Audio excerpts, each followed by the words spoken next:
청년들 이제 보면은 물론 정치에 진짜 관심이 많으신 청년들도 많긴 한데 네.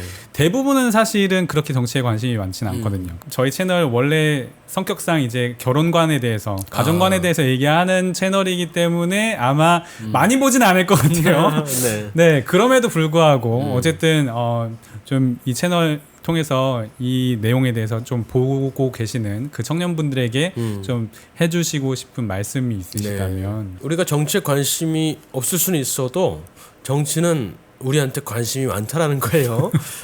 그리고 정치인들의 정책들이 사실은 우리의 연애에도 우리의 결혼에도 너무나 큰 영향을 미칩니다. 맞습니다. 그래서 연애를 잘하고 싶어도 사실은 정치에 관심을 가져야 되고 결혼을 잘하고 싶어도 사실은 정치에 관심을 가지지 않으면 안 되는 그런 사회입니다. 그래서 레이건 대통령이 이런 말을 했어요. 제가 참 좋아하는 말이었는데 정부가 가정을 파괴하거나 가정을 약화시키는 그러한 정책을 펴내서는 절대로 안 된다. 왜냐하면 가정은 정부보다 훨씬 더 강력한 힘을 가지고 있기 때문에 그렇다. 이렇게 말씀하셨어요. 약간은 모순적이지만 정말 큰 통찰력을 가지고 있는 것 같아요. 가정이 바로 서지 않으면 나라가 바로 설 수가 없잖아요. 정치도 바로 될 수가 없습니다. 그런데 그 정부가 감히 가정을 약화시키고 가정의 원리 자체를 남자와 여자와 자녀로 구성되어 있는 그 가족의 원리 자체를 공격하려는 그러한 모습을 취하고 있어요. 서구에서 또 우리나라에서도 그렇고요. 지난 대법원 판결도 사실은 마찬가지였고요. 그래서 결혼의 정의를 아예 바꿔버리는 그러한 움직임으로 지금 가고 있는데 이것이 전 세계적인 추세라 할지라도 틀린 것은 틀린 거라는 것이에요. 우리가 아무리 합의를 한다 해도 99%가 다 국민들이 합의를 한다 해도 진리가 아닌 것은 아닌 것입니다. 그렇지만 99%의 이 트렌드, 유행, 사람들의 의견에 우리가 쫓아가다 보면은 결국에는 사람은 죄인이기 때문에 하나님의 가치관을 버릴 수밖에 없어요. 사람과 하나님을 함께 섬길 수가 없기 때문에 그렇습니다. 맞습니다. 그래서 결국에는 우리가 기독교인으로서 정말 제대로 살고 싶으면 기독교인으로서 제대로 만나고 제대로 결혼까지도 하고 싶으면은 정말 정치에 관심을 가져야 되고 이러한 법들이 어떻게 내가 앞으로 만날 배우자 또 내가 앞으로 자녀를 낳고 살 텐데 그 자녀가 학교에서 배우는 그러한 내용들을 어떻게 망가뜨리고 잘못된 것으로 도배를 할지를 우리가 생각하지 않을 수가 없습니다. 그래서 물론 다들 바쁘고 이 생활하기에 정말 급급한 그러한 앞으로 점점 더 힘든 그러한 그 시대가 되어가고 있지만은 그럴 때일수록 우리가 알지 못하는 사이에 그죠?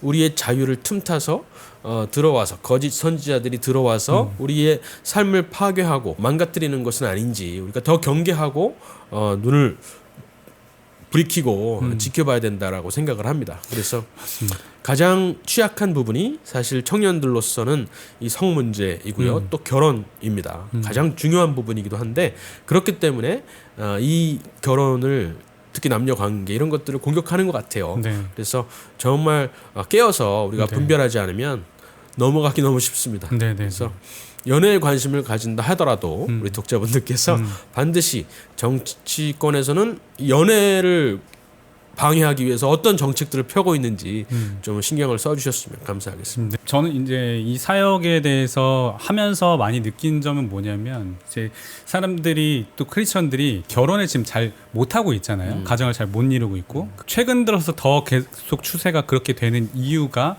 자의식이 계속해서 과잉되고 있다라고 생각이 되거든요. 그러니까 사람들은 물론 뭐 지금 살기가 팍팍해서 그렇다라고 하는데 사실 우리 뭐 7, 80년대, 60년대, 70년대 지금보다 훨씬 더 살기 팍팍했었는데도 불구하고 결혼 다 잘하고 그리고 애들도 많이 낳았어요. 사실.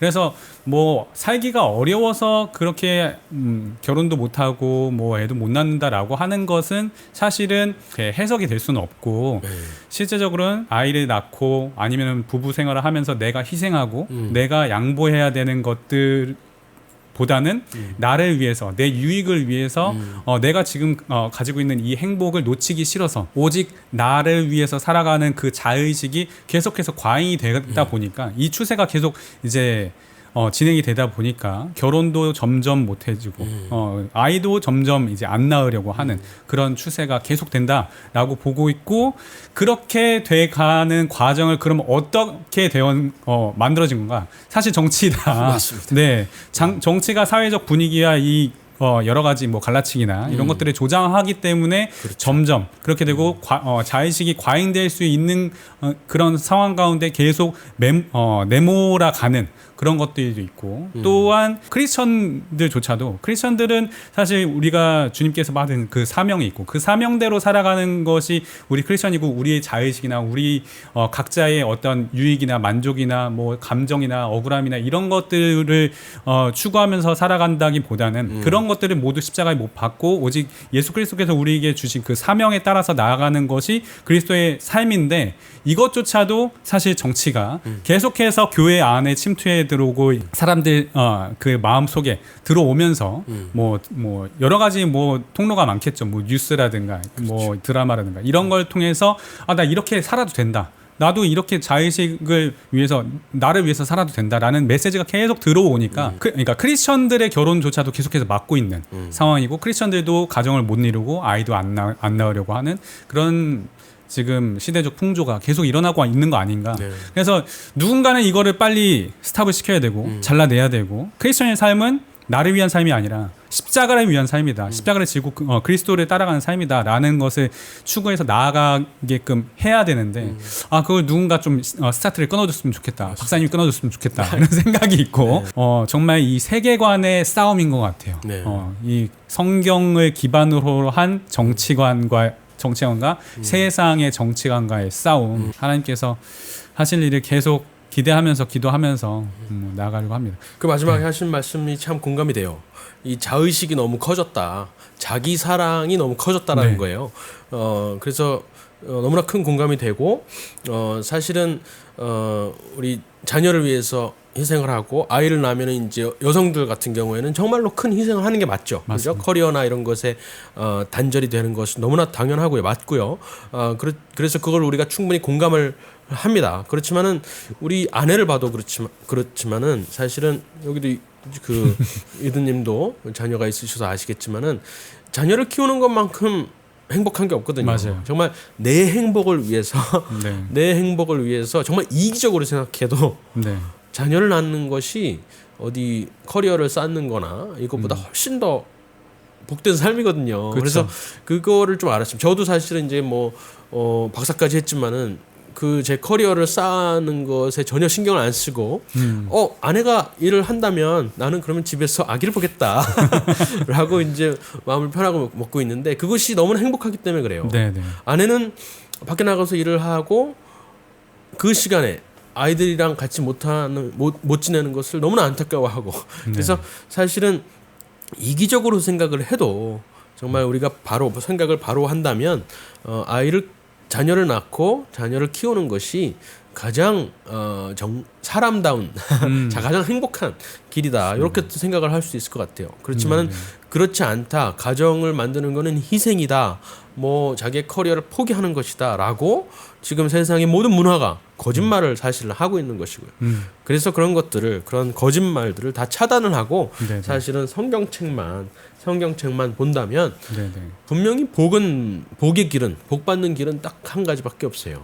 성경을 따르고 하나님을 사랑하고 생육하고 번성하여 땅에 충만하라. 이것이 정말 행복의 비결이고 네네. 그렇죠.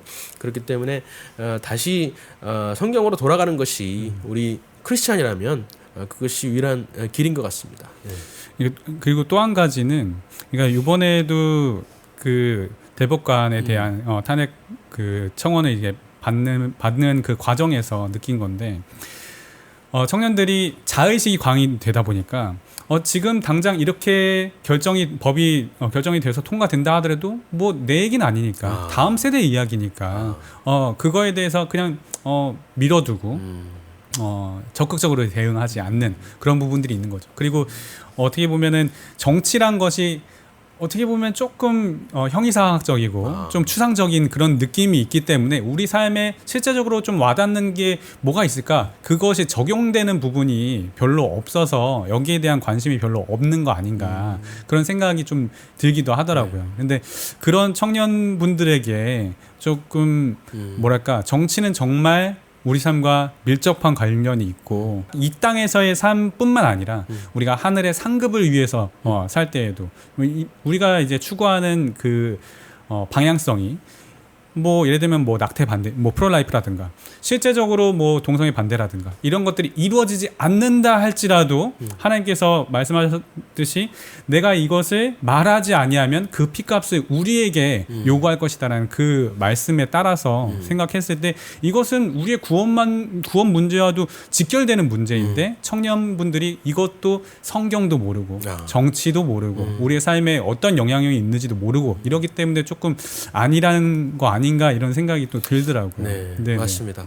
우리가 사실은 우리가 살고 있는 삶, 우리가 좀 숨쉬고 있는 그 육체, 이것은 다 썩어질 네. 것이라는 그 사실 너무나 기초적인 기독교 세계관인데 그것부터 우리가 사실은 정확하게 확실하게 해야 될 것 같아요. 네네. 지금 우리가 살고 있는 것, 뭐 기껏해야 70년, 80년 정도밖에 안 되는 삶은 정말 먼지 같은 것이다. 정말 중요한 것은 하나님이 주시는 그 진리고 그리고 또 이 세상이라 할지라도 지금 내가 살고 있는 삶이 아니라 우리 전 세대와 다음 세대까지도 생각을 해야 되잖아요. 네네. 그래서 지금 우리의 어떤 편이라든가 또 우리가 먹고 마시는 것 이런 즐거움 이런 것들에 너무 집착하게끔 모든 문화는 그렇게 말을 하고 있지만은 너가 하고 싶은 걸 해라는 것이 정답인 것처럼 직업을 고를 때도 이렇게 나와 있지만 그것은 거짓말이라는 것을 우리가 좀 생각을 해야 될 것 같아요. 거짓말이다. 나를 속이려고 하는구나.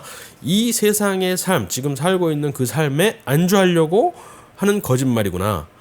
이것보다 영원한 것, 네. 사실은 진리 네. 그 자체로부터 내 눈을 가리려고 하는 속임수구나라는 것을 좀 우리가 경각심을 가지고 생각을 해야 될 것 같아요. 네, 보수주의자는 항상 영원한 것을 생각을 합니다. 그러기 위해서 사실은 살아있는 자보다 죽은 사람들의 목소리에 더 귀를 기울여요. 네. 그리고 아직 태어나지 않은 사람들의 목소리에 귀를 기울이는 것이 우리 보수주의자 또 기독교인들의 태도가 되어야 될 것 같습니다. 맞습니다. 그래야지만 우리 스스로의 믿음도 성숙할 수가 있고 그렇죠? 왜냐하면 믿음은 보이지 않는 것들을 바라는 것이거든요. 맞아요. 우리의 신앙 자체가 맞습니다. 보이지 않는 것들을 위해서 지금 살고 있는 거거든요. 그렇지만은 보이는 것을 위해서 우리가 생각을 하고 거기에 모든 것을 초점을 맞춰서 생활을 하면은 당연히 우리의 믿음도 잃어버리게 되는 것 같습니다. 그래서 그것을 염두에 뒀으면 좋겠어요. 보이지 않는 것을 위해서 산다.